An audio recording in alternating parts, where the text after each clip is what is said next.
Welcome to ICAN Intelligence. All right, let's jump right in and build a really solid concept-grounded understanding of one of the absolute cornerstones of financial reporting, IAS 16, property, plant, and equipment. You know, our whole philosophy here at ICAN Intelligence is pretty simple. We don't just skim the surface and memorize rules for an exam. No, we're here to build a deep, lasting understanding of the concepts, the why behind the rules. That way, you can walk into that exam room with confidence, ready for anything they throw at you. Because true success comes from real understanding, not just repeating things back. So, here's our game plan. We're going to follow the complete life cycle of an asset, from the moment a company gets it to how it's valued during its life, all the way to the end when it's sold off. It's a logical journey, and it's the best way to really master IAS 16. Okay, let's start right at the beginning. Section 1, the foundations. Before we get into any of the numbers, we have to be crystal clear on what we're actually talking about and why we even need a standard for it in the first place. So what is the big problem that IAS 16 is trying to solve? Well, think about it. For most companies, their biggest assets are things like buildings, machinery, and vehicles. The standard basically exists to give everyone a single, consistent rulebook for these massive tangible assets. It tells us when to put them on the books, how to value them, and how to account for using them up over time. Without these rules, comparing two companies would be a total mess. Let's break down the official definition from paragraph 6, because every word here is important.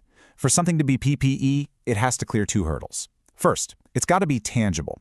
You can physically touch it. A factory is tangible. A brand name is not.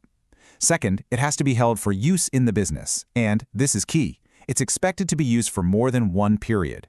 This is what separates a delivery truck from a car in a showroom that you're trying to sell tomorrow. Now, here's the kicker.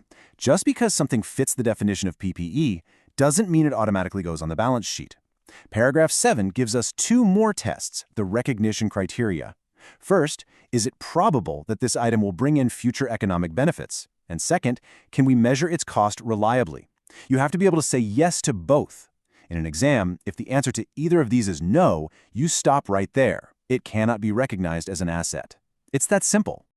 All right, on to Section 2. So our asset made it through the recognition gateway. What's the next logical question?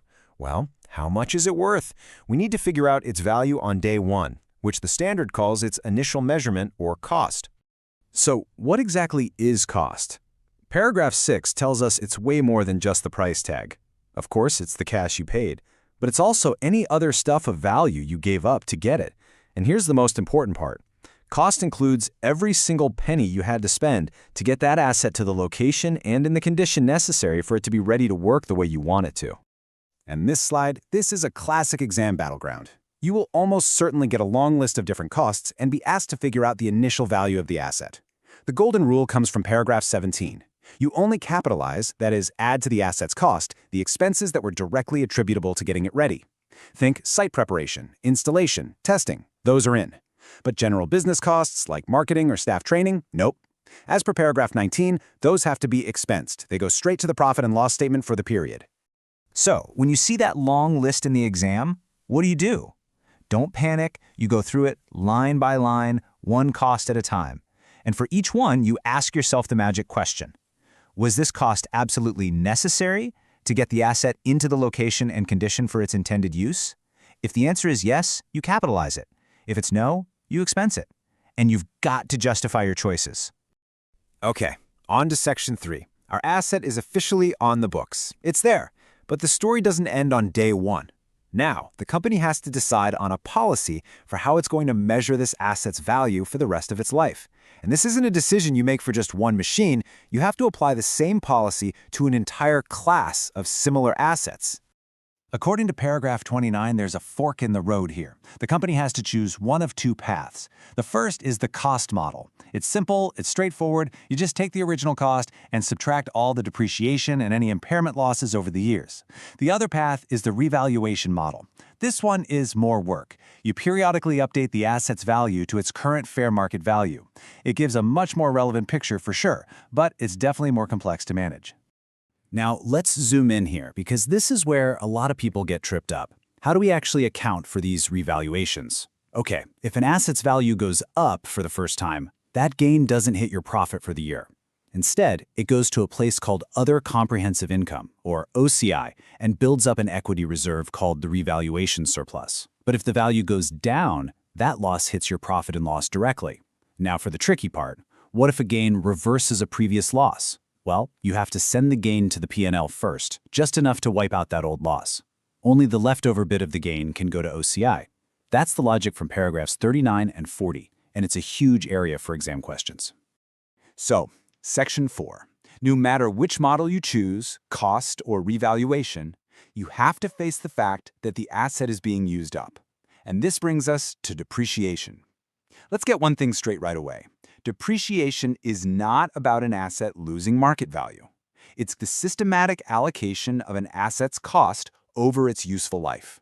It's about spreading that initial cost over the periods that benefit from the asset's use. So to calculate depreciation, you need a few key pieces of information from paragraph 6. First is the depreciable amount. That's just the cost of the asset minus its residual value, what you think you can sell it for at the very end. The useful life is how long you plan to use it. Now, and this is a big one for exams, paragraph 51 says that both the useful life and the residual value are estimates. That means management has to review them at least once a year to see if anything's changed. So, how do you actually calculate the depreciation charge? Well, the standard allows a few methods, but paragraph 60 is very clear. You must choose the method that best reflects the pattern in which you're using up the asset's economic benefits. If you use it up evenly, like a building, straight line makes sense. If it's more productive when it's new, like some machinery, diminishing balance might be better. And if its life is all about how much it produces, then the units of production method is the way to go. The method has to tell the true story. And this is a classic exam trap, so listen up. According to paragraph 55, you can't just stop depreciating an asset because it's sitting idle in the corner of the factory. Depreciation is about its availability for use. It's a charge related to the passage of time. The only time you stop is when it's either fully depreciated or you've sold it. Okay, just a quick but important point. Don't mix up depreciation with impairment. Think of it this way. Depreciation is the planned, gradual, expected consumption of an asset. Impairment is an unplanned, sudden, unexpected drop in its value. That's a whole different standard, IAS 36, but it happens when your asset's value on paper is suddenly way higher than what you could actually get back from using it or selling it. We've made it to the final stage of the asset's life in our books, Section 5. What do we do when we finally sell it or just scrap it? And just as importantly, what's the story we have to tell about it in the notes to the financial statements? Derecognition, taking the asset off the books, is a really logical three-step process from paragraph 67. Step 1, you need a trigger. Either you dispose of it or you figure out it's not going to bring in any more money. Step 2, you do the math. You compare what you got for it, the net disposal proceeds, with its value on your books, the carrying amount.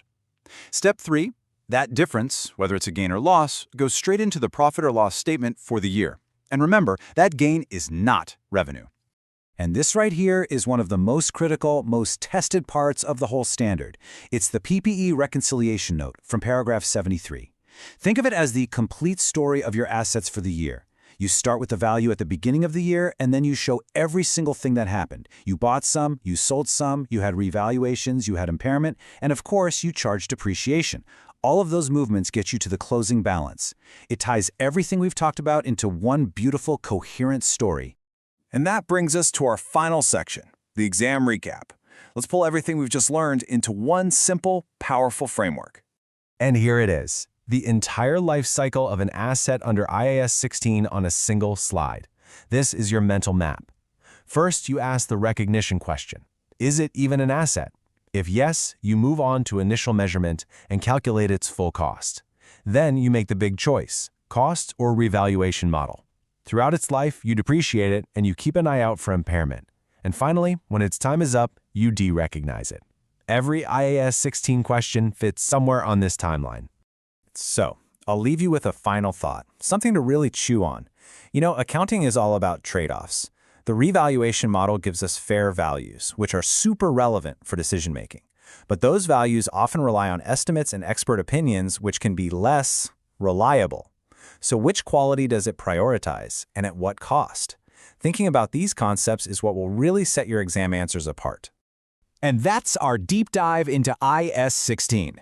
If this really helped you connect the dots and build that deep understanding we talked about, please give this a like and be sure to subscribe to ICAN Intelligence for more. And hey, drop a comment below and let us know which accounting standard you want us to tackle next. Thanks so much for watching.